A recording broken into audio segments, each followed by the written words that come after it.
ओम शांति। आज 26 जून 2024 के साकार बाप दादा के मधुर महावाक्य है। बाबा ने कहा, मीठे बच्चे सदा इसी नशे में रहो कि हमारा पद्मा पदम भाग्य है जो पतित पावन बाप के हम बच्चे बने हैं। उनसे हमें बेहद सुख का वर्षा मिलता है। प्रश्न, तुम बच्चों को किसी भी धर्म से घृणा व नफरत नहीं हो सकती है, क्यों? उत्तर, क्योंकि तुम बीज और झाड़ को जानते हो। तुम्हें पता है यह मनुष्य सृष्टि रूपी बेहद का झाड़ है। इसमें हर एक का अपना अपना पार्ट है। नाटक में कभी भी एक्टर्स एक दूसरे से घृणा नहीं करेंगे। तुम जानते हो हमने इस नाटक में हीरो हीरोइन का पार्ट बजाया। हमने जो सुख देखे वह कोई और देख नहीं सकता। तुम्हें अथाह खुशी है कि सारे विश्व पर राज्य करने वाले हम हैं। ओम शांति। ओम शांति कहने से ही बच्चों को जो नॉलेज मिली है वह सारी बुद्धि में आ जानी चाहिए। बाप की भी बुद्धि में कौन सी नॉलेज है? यह मनुष्य सृष्टि रूपी झाड़ है जिसे कल्प वृक्ष भी कहते हैं। उसकी उत्पत्ति, पालना, फिर विनाश कैसे होता है, सारा बुद्धि में आना चाहिए। जैसे वह जड़ झाड़ होता है, यह है चैतन्य। बीज भी चैतन्य है, उनकी महिमा भी गाते हैं। वह सत्य है, चैतन्य है, अर्थात झाड़ के आदि मध्य अंत का राज समझा रहे हैं। कोई भी ऑक्यूपेशन को जानता नहीं। प्रजापिता ब्रह्मा के ऑक्यूपेशन को भी जानना चाहिए ना। ब्रह्मा को कोई याद नहीं करते, जानते ही नहीं। अजमेर में ब्रह्मा का मंदिर है। त्रिमूर्ति चित्र छपाते हैं, उनमें ब्रह्मा विष्णु शंकर हैं। ब्रह्मा देवताए नमः कहते हैं। अब तुम बच्चे जानते हो इस समय ब्रह्मा को देवता नहीं कहा जाता है। जब संपूर्ण बने तब देवता कहा जाए। संपूर्ण बन चले जाते हैं सूक्ष्म वतन में।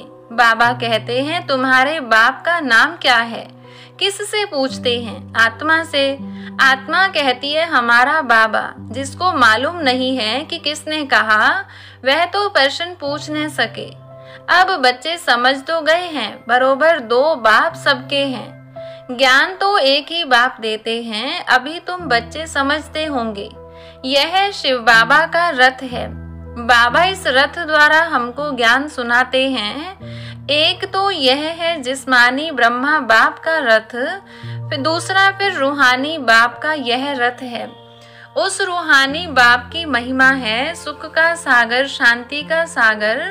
पहले तो यह बुद्धि में रहेगा, यह बेहद का बाप है जिससे बेहद का वर्षा मिलता है। पावन दुनिया के मालिक बनते हैं। निराकार को बुलाते हैं, पतित पावन आओ। आत्मा ही बुलाती है। जब पावन आत्मा है तब नहीं पुकारते, पतित हैं तो पुकारते हैं। अब तुम आत्मा जानती हो, वह पतित पावन बाप इस तन में आया है। यह भूलना नहीं है, हम उनके बने हैं। यह सौभाग्य तो क्या, पदम भाग्य की बात है। फिर उस बाप को भूलना क्यों चाहिए?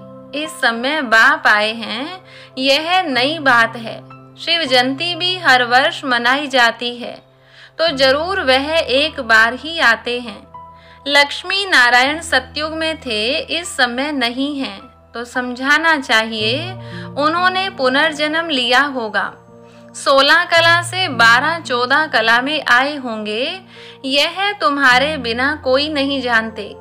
सतयुग कहा जाता है नई दुनिया को, वहाँ सब कुछ नया ही नया है। देवता धर्म नाम भी गाया जाता है। वही देवताएं जब वाह मार्ग में जाते हैं तो फिर उनको नया भी नहीं तो देवता भी नहीं कह सकते। कोई भी ऐसे नहीं कहेंगे कि हम उनकी वंशावली के हैं। अगर अपने को उस वंशावली के समझते तो फिर उन्हों की महिमा अपनी निंदा क्यों करते? महिमा जब करते हैं तो जरूर उन्हों को पवित्र, अपने को अपवित्र पतित समझते हैं। पावन से पतित बनते हैं, पुनर्जन्म लेते हैं। पहले पहले जो पावन थे वही फिर पतित बने हैं। तुम जानते हो पावन से अब पतित बने हैं। तुम स्कूल में पढ़ते हो, उसमें नंबरवार फर्स्ट, सेकंड, थर्ड क्लास तो होते ही हैं। अभी बच्चे समझते हैं हमको बाप पढ़ाते हैं, तब तो आते हैं ना। नहीं तो यहाँ आने की क्या दरकार है। यह कोई गुरु महात्मा महापुरुष आदि कुछ नहीं है, यह तो साधारण मनुष्य तन है, सो भी बहुत पुराना, बहुत जन्मों के अंत में प्रवेश करता हूँ। और तो कोई इनकी महिमा नहीं, सिर्फ इसमें प्रवेश करता हूँ तब इनका नाम होता है। नहीं तो प्रजापिता ब्रह्मा कहाँ से आया। मनुष्य मूंझते तो जरूर है ना। बाप ने तुमको समझाया है तब तुम औरों को समझाते हो। ब्रह्मा का बाप कौन? ब्रह्मा विष्णु शंकर, उन्हों का रचयिता यह शिव बाबा है। बुद्धि ऊपर चली जाती है। परम पिता परमात्मा जो परम धाम में रहते हैं, उनकी यह रचना है। ब्रह्मा विष्णु शंकर का ऑक्यूपेशन अलग है। कोई आपस में 3-4 होते हैं, सबका ऑक्यूपेशन अपना अपना होता है। पार्ट हरेक का अपना अपना है। इतनी करोड़ों आत्माएं हैं, एक का पार्ट न मिले दूसरे से। ये वंडरफुल बातें समझी जाती हैं। कितने ढेर मनुष्य हैं, अभी चक्र पूरा होता है, अंत है ना। सब वापस जाएंगे, फिर से चक्र रिपीट होना है। बाप यह सब बातें भिन्न भिन्न प्रकार से समझाते रहते हैं, नई बात नहीं। कहते हैं कल्प पहले भी समझाया था। बहुत लवली बाप है, ऐसे बाप को तो बहुत प्यार से याद करना चाहिए। तुम भी बाप के लवली बच्चे हो ना, बाप को याद करते आए हो। पहले सब एक की पूजा करते थे, भेदभाव की बात नहीं है। अभी तो कितना भेदभाव है। यह राम के भक्त हैं, यह श्री कृष्ण के भक्त हैं। राम के भक्त धूप जगाते तो कृष्ण का नाक बंद कर देते हैं। ऐसी भी कुछ बातें शास्त्रों में हैं। वह कहे हमारा भगवान बड़ा, वह कहे हमारा बड़ा। दो भगवान समझ लेते हैं तो रोंग होने कारण सब अनराइटियस काम ही करते हैं। बाप समझाते हैं बच्चे, भक्ति भक्ति है, ज्ञान ज्ञान है। ज्ञान का सागर एक ही बाप है, बाकी वह सब हैं भक्ति के सागर। ज्ञान से सद्गति होती है। अभी तुम बच्चे ज्ञानवान बने हो। बाप ने तुम्हें अपना और सारे चक्र का भी परिचय दिया है, जो और कोई दे न सके। इसीलिए बाप कहते हैं तुम बच्चे हो स्वदर्शन चक्रधारी। परमपिता परमात्मा तो एक ही है, बाकी सब बच्चे ही बच्चे हैं। परम पिता अपने को कोई कह न सके। जो अच्छे समझदार मनुष्य हैं, समझते हैं यह कितना बड़ा ड्रामा है। उनमें सब एक्टर्स अविनाशी पार्ट बजाते हैं। वह छोटे नाटक तो विनाशी होते हैं। यह है अनादि अविनाशी, कभी बंद होने वाला नहीं है। इतनी छोटी आत्मा, इतना बड़ा पार्ट मिला हुआ है। शरीर लेने और छोड़ने का और पार्ट बजाने का। यह बातें कोई शास्त्रों में नहीं है।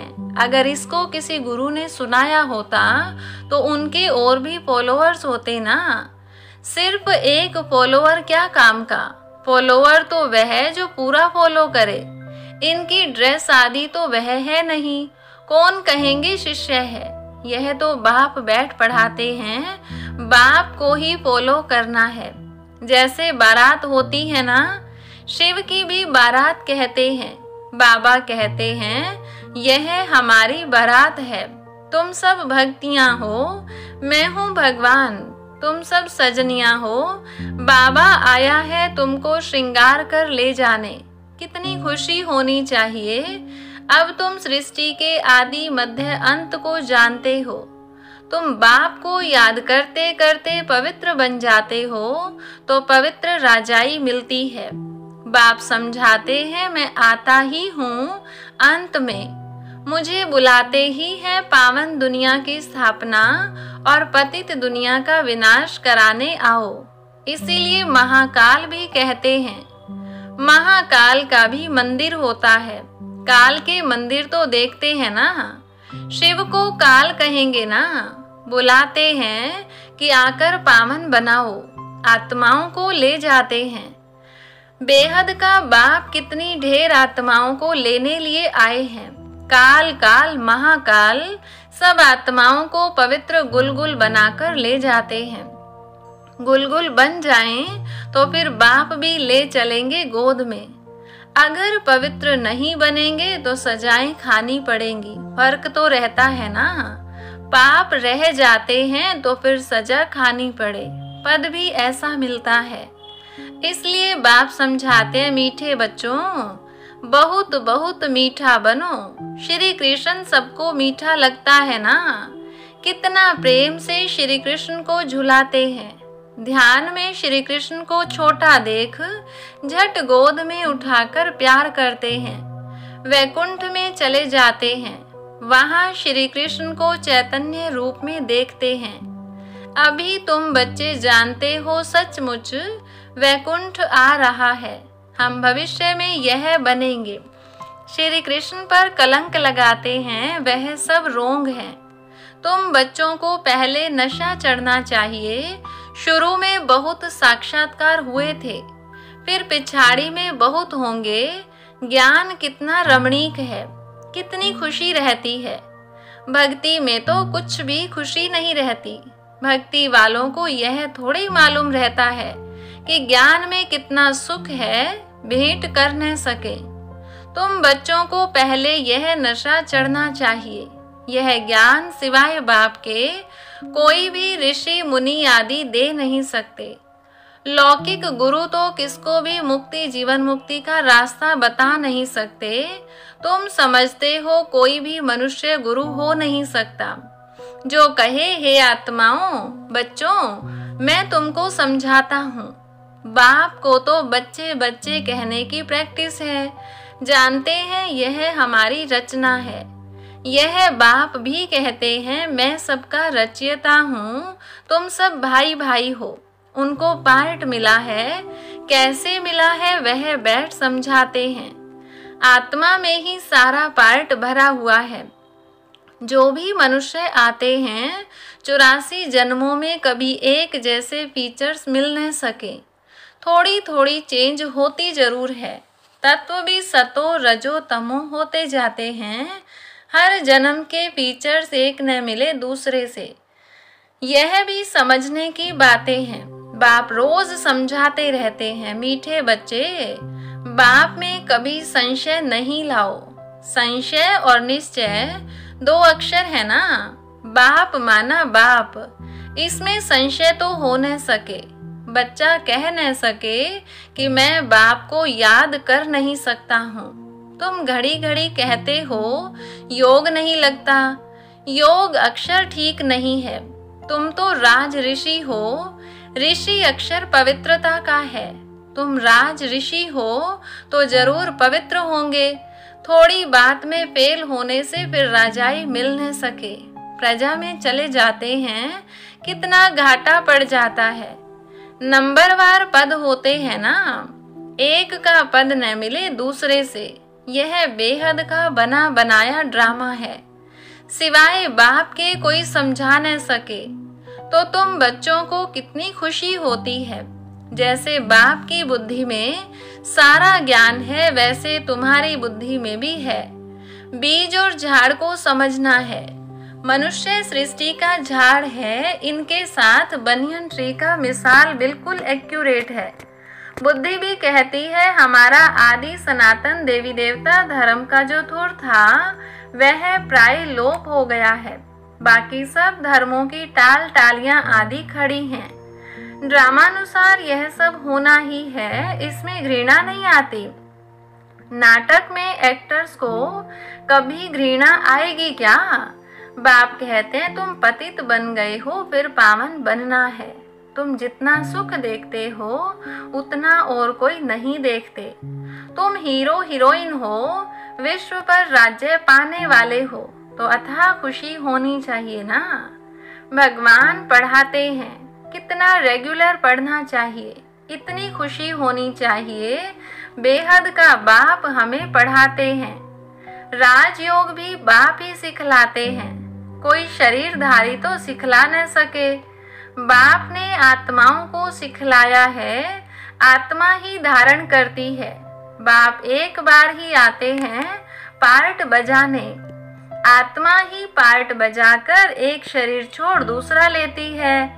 आत्माओं को बाप पढ़ाते हैं, देवताओं को नहीं पढ़ाएंगे, वहां तो देवताएं ही पढ़ाएंगे। संगम युग पर बाप पढ़ाते हैं पुरुषोत्तम बनाने के लिए। तुम ही पढ़ते हो। यह संगम युग एक ही है जब तुम पुरुषोत्तम बनते हो। सत्य बनाने वाला, सत्युग की स्थापना करने वाला एक ही सच्चा बाबा है।